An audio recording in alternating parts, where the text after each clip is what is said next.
जे दुलाराय बर' फरायसा आफादा मोनसे दैब शक्ति थानाय इसोर आरो मोदायनि आशीर्बाद मोननाय शक्ति थानाय मोनसे आफाद। दुलाराय बर' फरायसा आफादा थांनानै थायोबासो बर' जाथिया थांनानै थागोन। दुलाराय बर' फरायसा आफादा मावनो हायै बे पृथिबियाव जेबो खामानि गैया।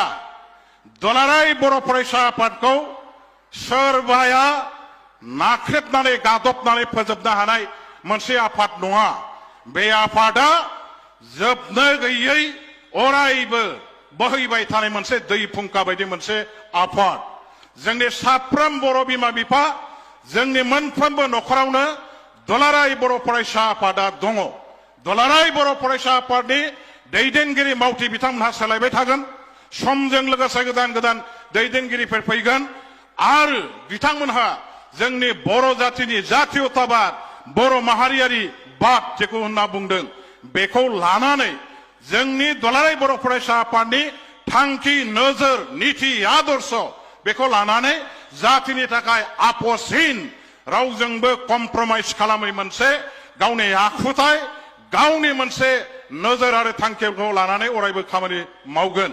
बेखायनो जों जायखि हान्जायाव थाया, जों जायखि आफादाव थाया, जों जायखि खामानि मावा, व्यक्तिगत जीवनाव सोरबाया साख्रि, सोरबाया आबाद, सोरबा बेपार बानिज्य जेरावखि थाया मानो जों जेब्लाबो जोंनि जातिनि नैबे सम्पद दुलाराय बर' फरायसा आफादा हारिनि धोन आरो बे हारिनि धोनखौ जों जेब्लाबो रक्षणाबेक्षण होनांगोन, रैखाथि होनांगोन, गोख्रों गोजोर आरो जेब्लाबो बेखौ जोङो देरगाथाव मोनसे आफाद हिसाबै हारियाव फोथांनानै लाखिनो हानांगोन। बेखायनो आङो दिनैहाय दुलाराय बर' फरायसा आफादनि बे जौसाङाव दुलाराय बर' फरायसा आफादनो बेखौ मिथिहोगोन, आं जेरावखि थाया, आं जेखि मावा, जेब्लाबो आंनि गोसो गोरबोआव दुलाराय बर' फरायसा आफादा थांनानै दङ आरो थांनानै थाबाय थागोन।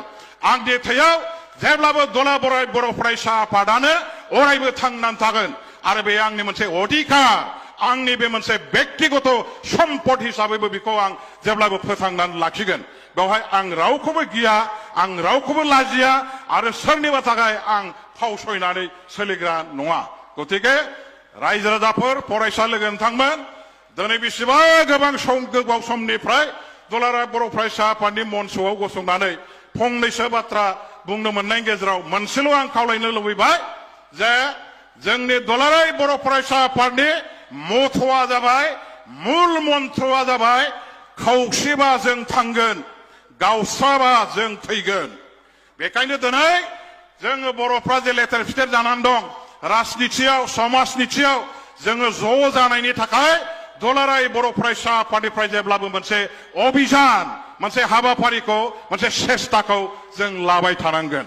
आरो बड'फा उपेन्द्रनाथ ब्रह्मनि जे थांखि नोजोर, बिथाङा जेसिम बर'फोरखौ लांनो थाखाय समायखेरा लानानै जोंखौ सोमावसारनायाव, हारिखौ सोमावसारनायाव बारसोम होदोंमोन, बे आद्रा सिमां, आद्रा थांखिखौ मोनफुंनायनि थाखाय जों जेब्लाबो खामानि मावनांगोन। आं बेनि थाखाय दुलाराय बर' फरायसा आफादखौ जेब्लाबो माने बे मन्त्रजों खामानि मावनो जाहाथे बिथांमोनहा खामानि मावो बेखौ आङो खावलायबाय। जोबथारनायाव आं मोनसे स्लगान होनो लुबैदों। दा स्लगान होनो मोनथारिया गोबावसो नालाय माने दिनै बेवहाय स्लगान होनो लुबैदों। आंजों बयबो स्लगान होफाबा मोजां मोनगोन, मोजां मोनगोन ना मा होनो? स्लगान होनि दे जय बर' हारिनि, जय बर' हारिनि, जय बर' हारिनि, बर'सा देरहासार, बर'सा, बर'सा, बुहुमनि बर'फोर खौसे जा, बुहुमनि बर'फोर, बुहुमनि बर'फोर, दुलाराय बर' फरायसा आफाद, दुलाराय बर' फरायसा आफाद, दुलाराय बर' फरायसा आफाद, गोजोन्थों, गोजोन्थों।